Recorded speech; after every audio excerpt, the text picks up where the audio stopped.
Hello everybody and welcome back to Dan the English Teacher.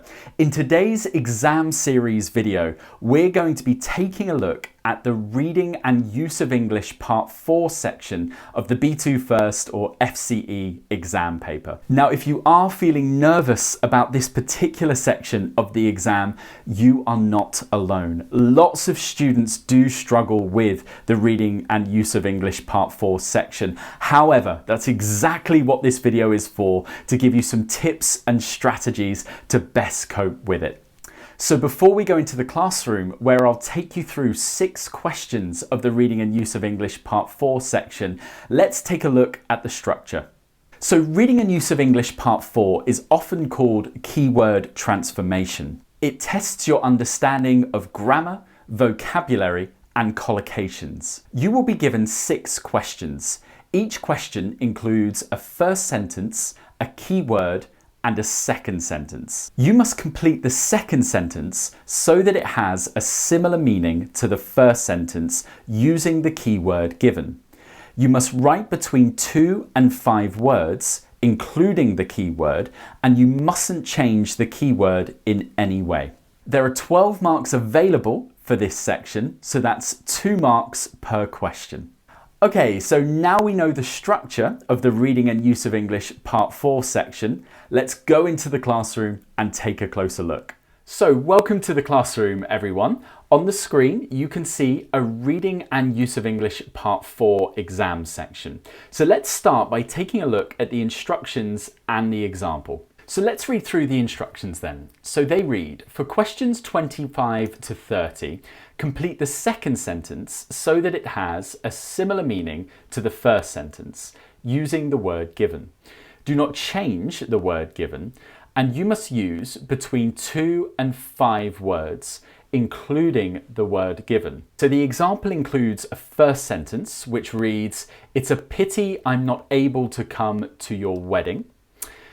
The key word, which is could, and then the second sentence, and the words we're given are I and to your wedding. In this example, I've given you 5 possible answers. Now in the exam, you will see the answer in the example, but here I wanted to give you 5, and I want you to now pause the video and look at each of these 5 possible answers and decide which one you think is correct, and then we'll go through and check. Okay, let's have a look at each one and find out which of the 5 is correct. So number 1 reads could come to.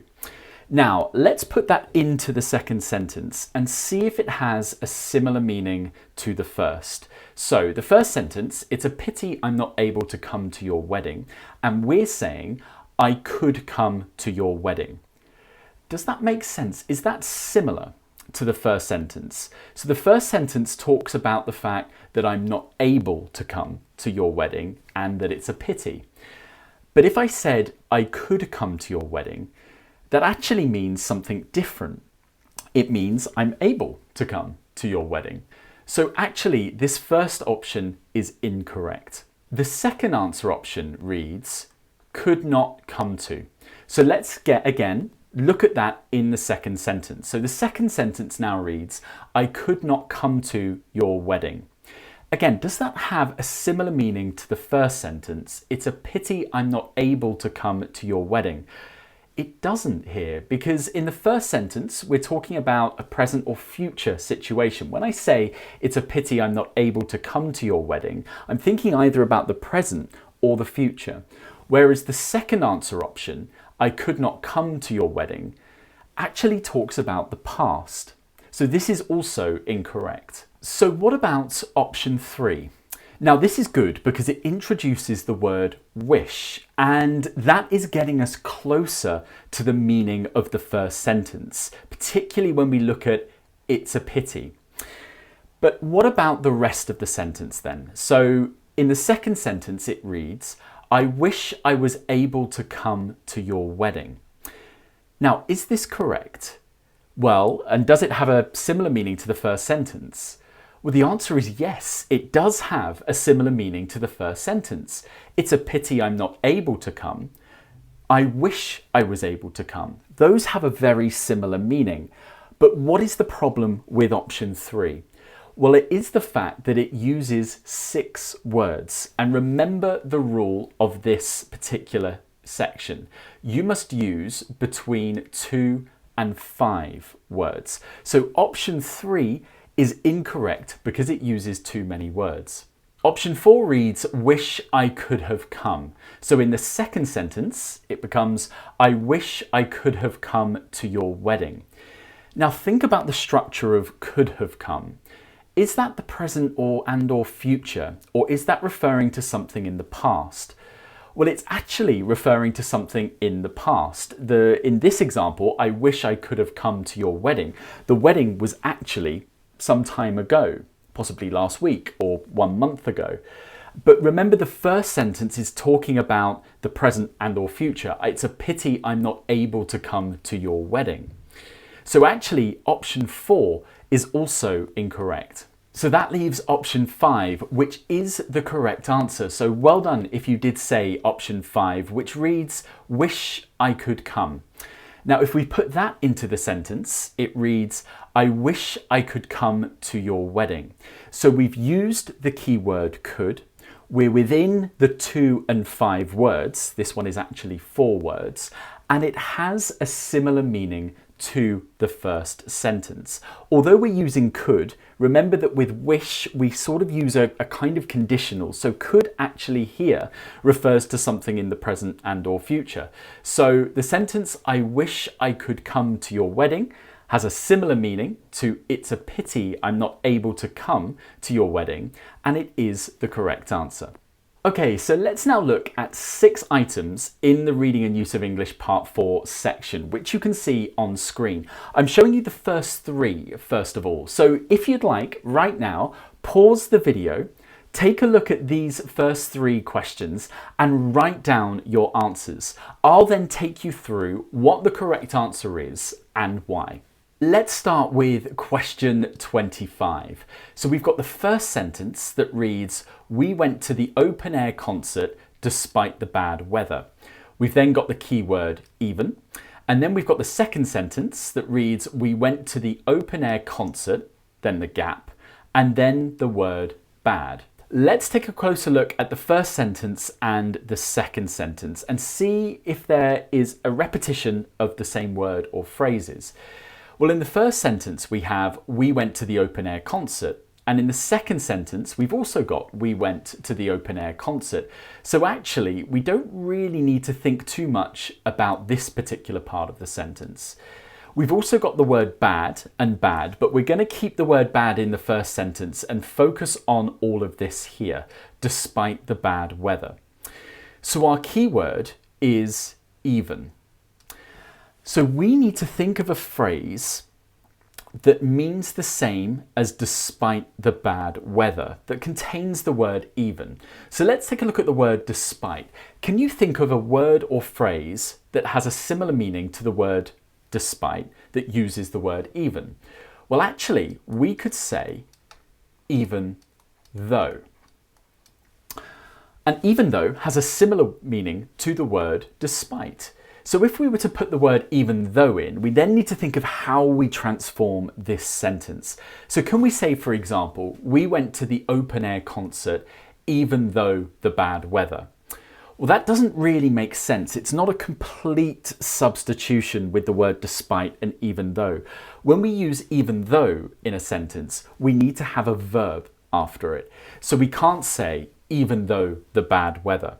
But also we can't say even though the bad weather because we don't have that at the end of the sentence. It's just the word bad. So we need to then transform the sentence or transform this section a little bit more. So even though is what we can put in first of all. But what comes next? So we know we've got the word bad just here, and we've got to include the weather. So what about, we went to the open air concert even though was the weather bad? So let's take a look at what we've just written. We went to the open air concert even though was the weather bad. Is that grammatically correct, that sentence? Well, the answer is no. It isn't grammatically correct. The verb needs to come before bad. So actually we need to say, we went to the open air concert even though the weather was bad. Now let's test that against what we know. Is it between 2 and 5 words? So 1, 2, 3, 4, 5. Yes, it is. Does it have a similar meaning to the first sentence? We went to the open air concert despite the bad weather.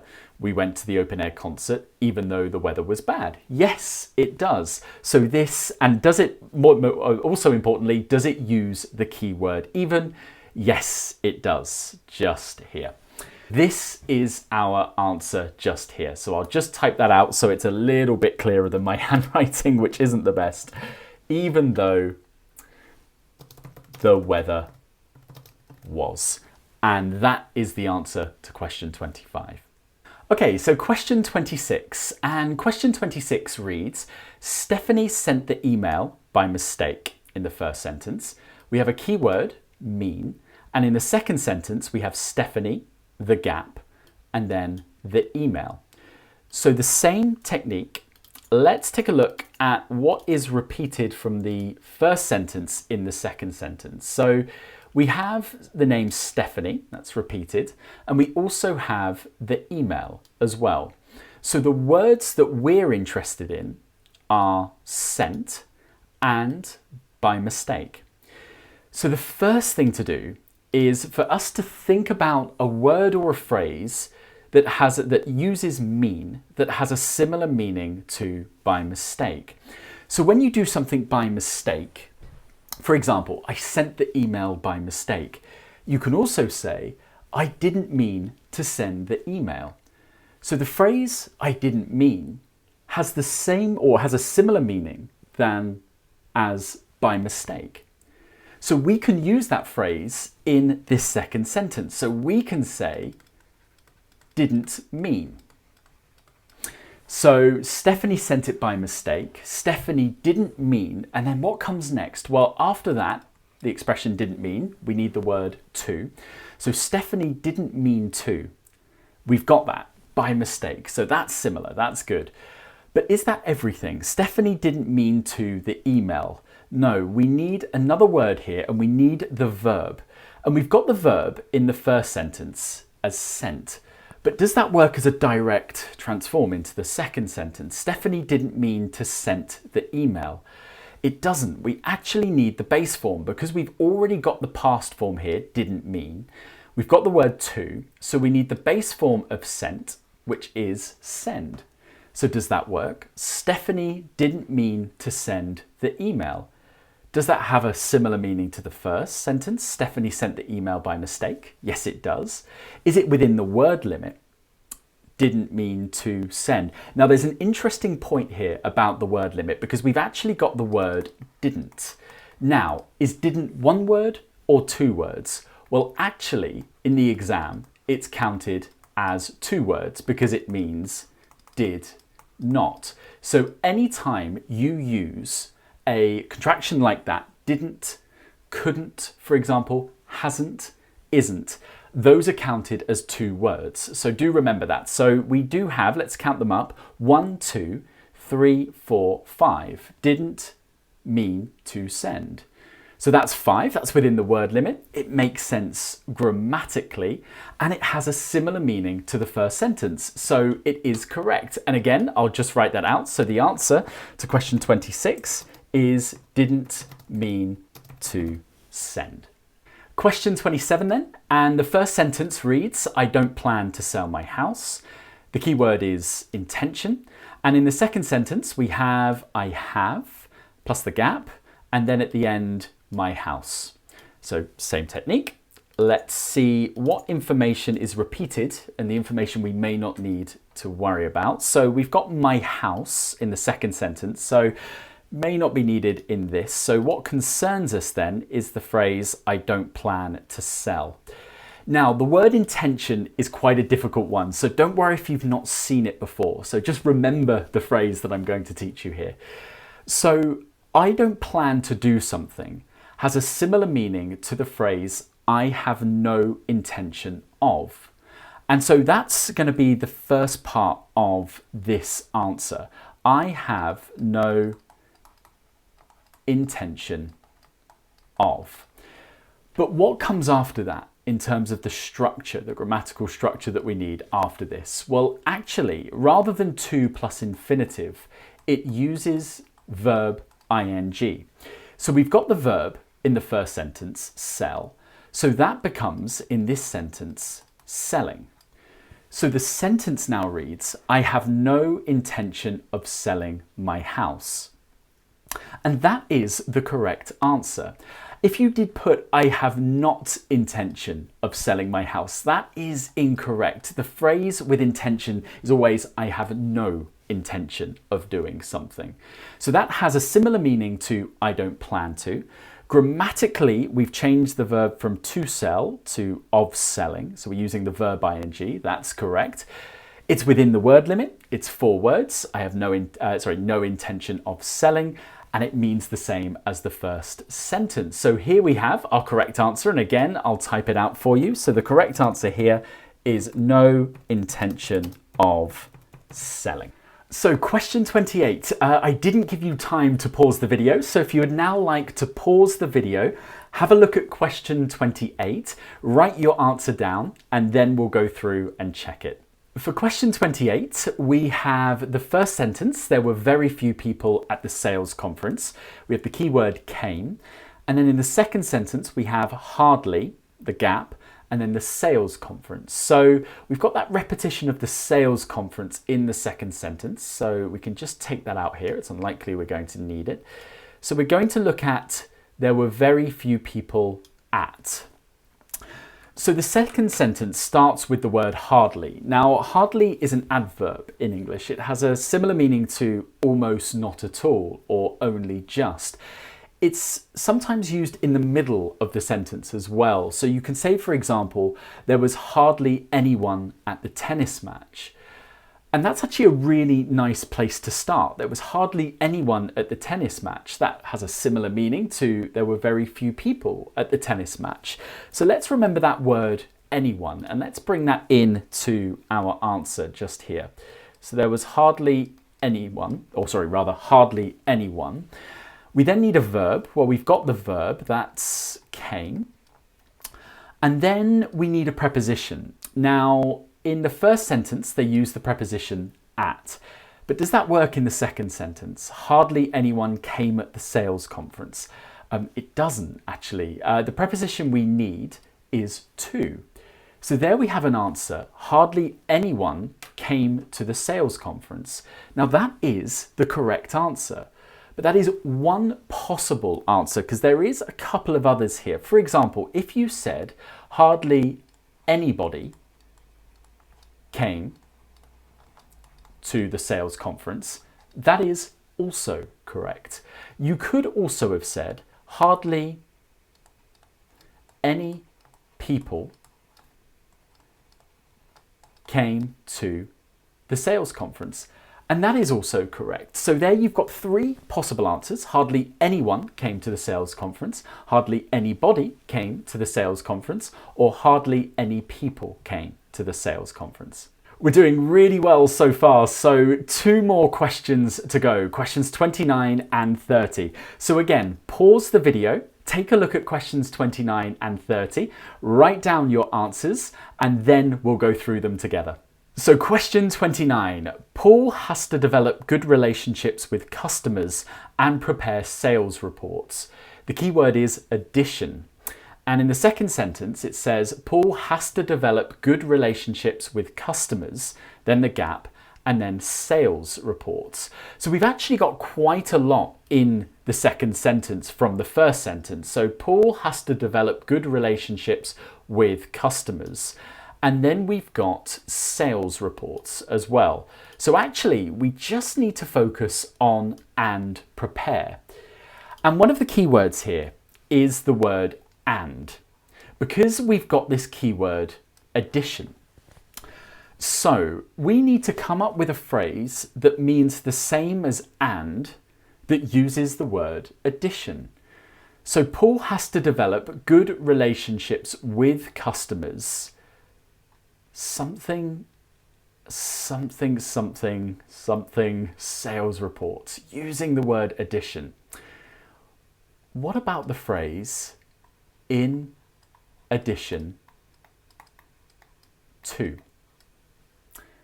That has a similar meaning as and it's there, it works. So we've got the phrase in addition to. Paul has to develop good relationships with customers in addition to. So we are missing the verb here. Now we've got the verb in the first sentence, prepare. If you said prepare, so if you said Paul has to develop good relationships with customers in addition to prepare sales reports, sadly, it's not correct. And I know you're probably screaming at me, shouting at me, why is it not correct? I've got the word to here. Surely it's to prepare. Actually, in addition to takes the verb ing. So it's actually in addition to preparing. I'm so sorry. I know English is so frustrating at times when English does this. Think about it's the same one with look forward to. So for example, I might say, I look forward to meeting you. I don't say in English, I look forward to meet you. It's actually, I look forward to meeting. So remember that with the phrase in addition to, it's plus verb ing. So the correct answer in this question 29, Paul has to develop good relationships with customers in addition to preparing. Sales reports. And let's spell preparing. And that is the correct answer. It's 4 words, it's within, it has a similar meaning to the first, and it uses the key word without changing it, addition. And finally, question 30. Well done if you've made it this far to the video. You're doing really, really well. So question 30, the first sentence, cancelling the meeting isn't necessary. We have the keyword need, and then in the second sentence, it's there's, the gap, and then the meeting. So we've got the meeting here in the first, so let's just take that away. So cancelling isn't necessary. Theirs. So it begins with theirs. So we're having to change the structure of the second sentence quite a bit here. So the key phrase I think we'll look at first is isn't necessary. So we've got theirs or there is. So we need a phrase that has the word need that means isn't necessary. So there's a need. It's not necessary. There's need. Yes, there it is. There's no need to. So something isn't necessary. For example, I might say an umbrella or bringing an umbrella isn't necessary. That means the same as there's no need to bring an umbrella. So we've got our verb again in the first sentence, the verb cancelling. It's in the ing form, but the phrase no need to takes the base form. So it's not verb ing that we need here. If we said there's no need to cancelling the meeting, that's incorrect. It would actually be there's no need to cancel the meeting. And there we have the correct answer. The correct answer is there's no need, or rather no need, to cancel. It's 4 words. It has a similar meaning to the first sentence. It's grammatically correct and it uses the keyword without changing it. So thank you very much for watching. I hope you enjoyed that video and you found it useful in the preparation for Reading and Use of English Part 4 in the B2 First FCE exam. Let me know your thoughts in the comments box below. Don't forget to like the video and hit the subscribe button. There'll be plenty more videos to come. Good luck in the B2 First FCE exam and I'll see you next time.